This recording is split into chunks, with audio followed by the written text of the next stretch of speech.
Nurse Maria Santos had worked the night shift at Hospital Sant Joan de Déu in Barcelona for 12 years, but she had never seen anything like what happened that cold Tuesday evening in November. It was nearly midnight when a figure in a black hoodie and baseball cap slipped through the hospital's side entrance, avoiding the main lobby where security cameras and potential witnesses might recognize him. Most people would have assumed he was just another worried family member coming to check on a patient. But Maria knew better. This was the 5th time in 2 months that Cristiano Ronaldo had made his secret midnight pilgrimage to the pediatric oncology ward, and tonight she was finally going to find out why. The story of Cristiano's clandestine hospital visits had become an open secret among the night staff at some of Europe's most prestigious children's hospitals. Nurses in Madrid, Turin, Manchester, and now Barcelona had all reported the same phenomenon. A mysterious figure arriving after visiting hours, spending hours with the sickest children, and leaving before dawn without any media fanfare or public acknowledgement. What made these visits even more remarkable was that they weren't coordinated by PR teams or charity organizations. There were no cameras, no social media posts, no tax write-offs or publicity campaigns.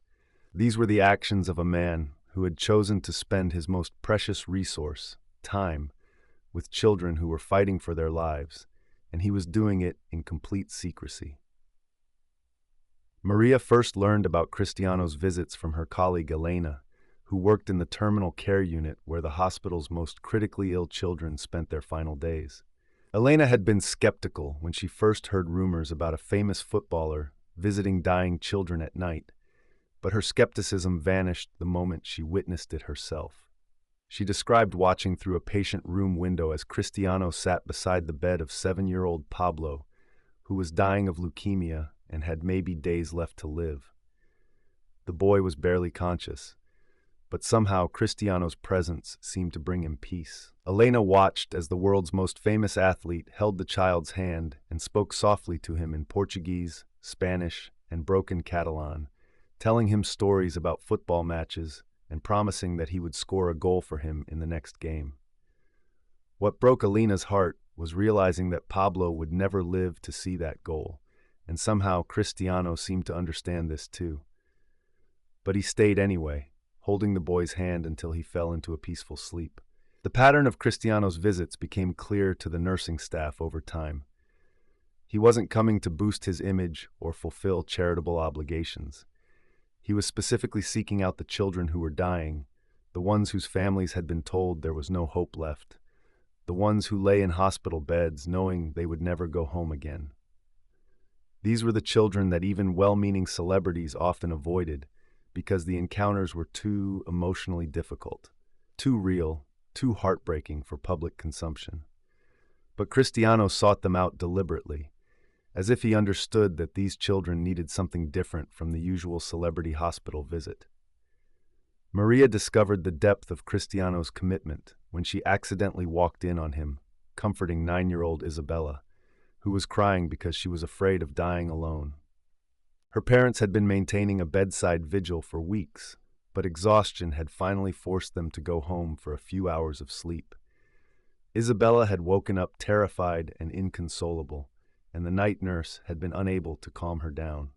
When Maria entered the room to check on the situation, she found Cristiano sitting on the edge of Isabella's bed, holding her small hand in both of his, speaking to her with a gentleness she had never heard from any adult talking to a dying child. "I know you're scared," he was saying in Spanish. "I'm scared sometimes too. But you know what I've learned? The people we love never really leave us. They stay in here." He touched his chest, over his heart, "and they make us stronger, even when we can't see them anymore." Isabella looked up at him with eyes that held too much wisdom for a 9-year-old. "But what if I forget them? What if they forget me?" Cristiano's answer made Maria's eyes fill with tears. "That's impossible," he said with absolute certainty. "Love doesn't work that way. Love is like a football. Even when you kick it far away, it always comes back to you. Your family's love for you will always come back to you, no matter where you go." The conversation continued for over an hour, with Cristiano answering Isabella's questions about death, fear, and love with a combination of honesty and hope that Maria had never heard from any doctor, chaplain, or counselor. When Isabella finally fell asleep, Cristiano stayed beside her bed for another 2 hours, just to make sure she didn't wake up alone and afraid. As he prepared to leave, Maria finally approached him in the hallway. She expected him to be embarrassed about being discovered, to ask her to keep his visit secret, or to make some excuse about why he was there. Instead, Cristiano simply nodded at her and said, "She's a brave little girl. They all are." That's when Maria realized that Cristiano's visits weren't random acts of kindness. They were part of something much more systematic and intentional. Over the following weeks, she began investigating his pattern of visits and discovered that he had developed relationships with pediatric oncology departments across Europe. He had memorized the names of dozens of terminally ill children, their diagnoses, their family situations, and their personal interests. He brought specific gifts tailored to each child's personality: art supplies for aspiring artists, books for young readers, musical instruments for children who dreamed of being musicians. But more importantly, he brought something that money couldn't buy: his complete attention and emotional presence. The most heartbreaking discovery came when Maria learned about Cristiano's relationship with 10-year-old Ahmed, a Syrian refugee child who was dying of brain cancer at a hospital in Turin. Ahmed's family had fled Syria with nothing, and they spoke no Italian. The language barrier meant that Ahmed spent his final weeks largely isolated, unable to communicate with most of his caregivers. When Cristiano learned about Ahmed's situation, he didn't just visit. He spent weeks learning basic Arabic phrases so he could speak to the boy in his native language. The night nurse in Turin later described watching Cristiano sit with Ahmed for hours, practicing Arabic pronunciation, while the dying boy gently corrected his grammar and taught him new words. Their conversations became a strange kind of language exchange.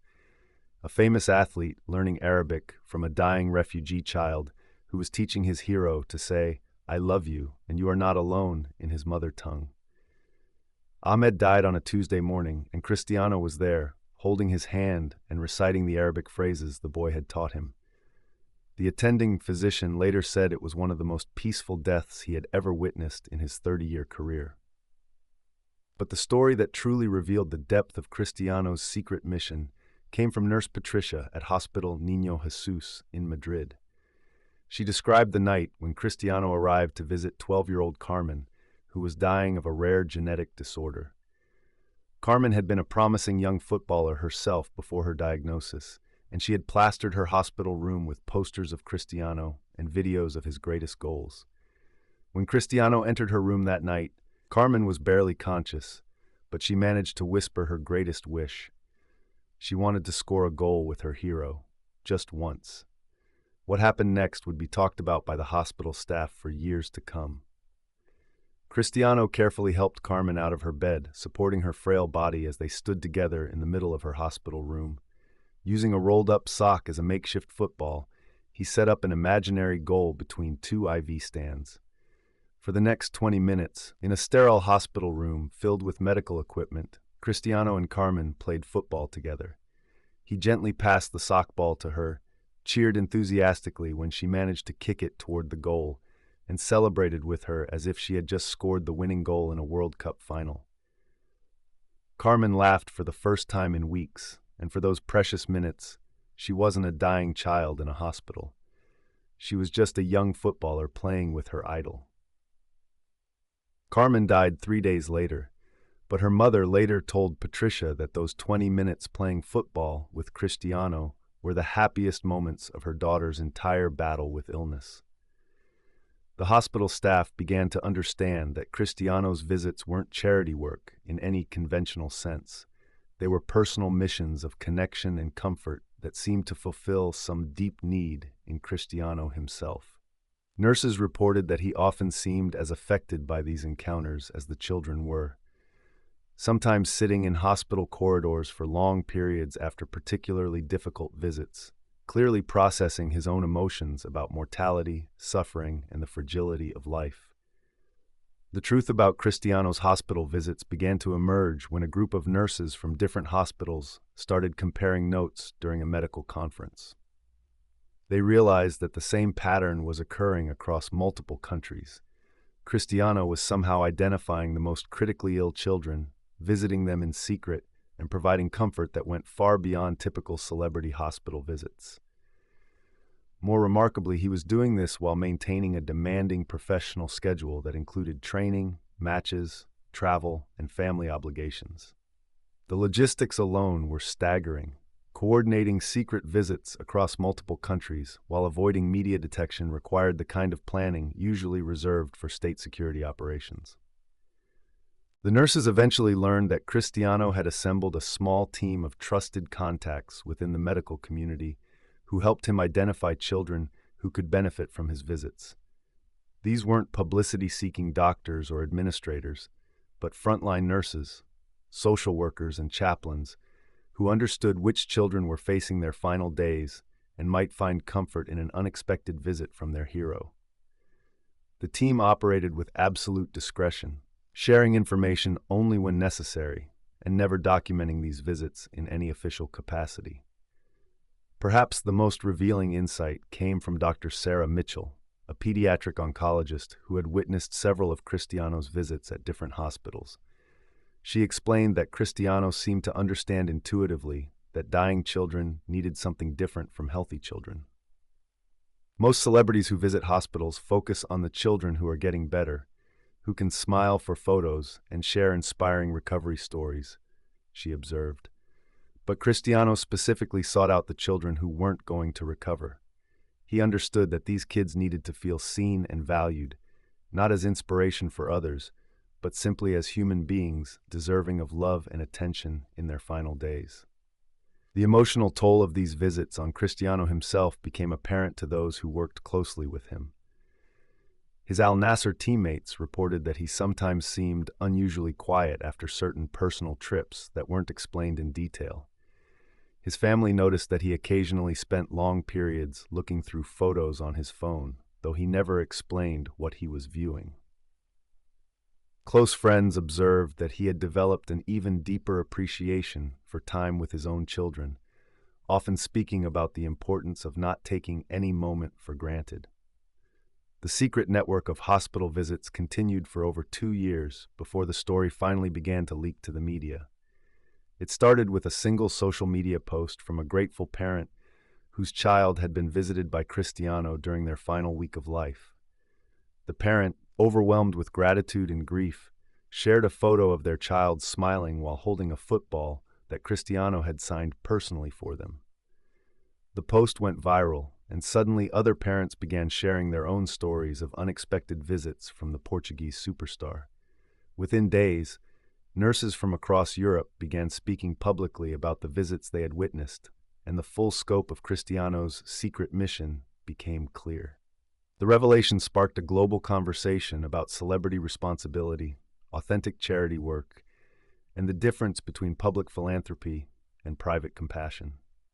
Child psychologists praised Cristiano's approach, noting that his focus on dying children addressed a critical gap in celebrity hospital visits, the tendency to avoid the most difficult cases in favor of more uplifting encounters.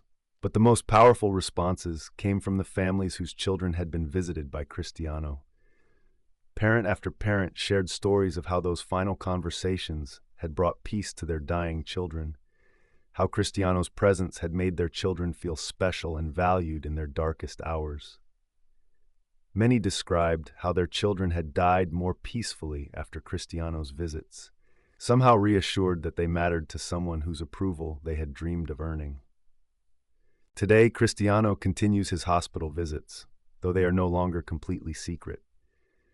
The revelation of his private mission has inspired other athletes and celebrities to adopt similar approaches to hospital charity work, focusing on emotional presence rather than publicity opportunities. Medical professionals have noted a shift in how celebrity hospital visits are conducted, with more emphasis on genuine connection and less on photo opportunities. When nurses revealed the truth about Cristiano's secret hospital visits to dying children, they exposed a side of celebrity charity work that the world rarely sees. The quiet, undocumented moments when famous people choose to share their humanity with those who need it most, asking for nothing in return except the opportunity to bring a little light into someone's darkest hour.